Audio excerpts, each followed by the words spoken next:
Banorët e lagjës Lacave në fshatin Pagarush kanë protestuar sot për shkak të mungesës së energjisë elektrike, problem që po u shkakton vështirësi të mëdha në jetën e përditshme.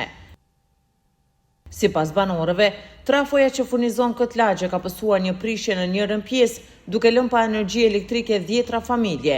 Ata kanë kërkuar ndihmë dhe ndërhyrje nga kompania përgjegjëse për furnizim me energji, po sipas tyre kërkesat kanë mbetur pa rezultat.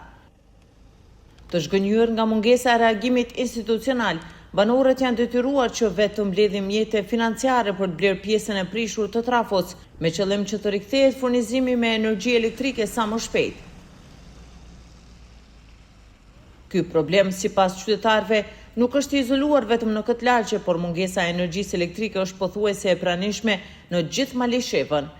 Situata është përkeqësuar edhe më shumë me ardhjen e mërgjimtarëve, duke rritur konsumin dhe duke shkaktuar probleme shtesë për familjet dhe bizneset lokale. Banorët kërkojnë nga institucionet dhe kompania përgjegjëse që të ndërmarrin masa konkrete dhe afatgjata për zgjidhjen e problemit të furnizimit me energji elektrike në këtë rajon.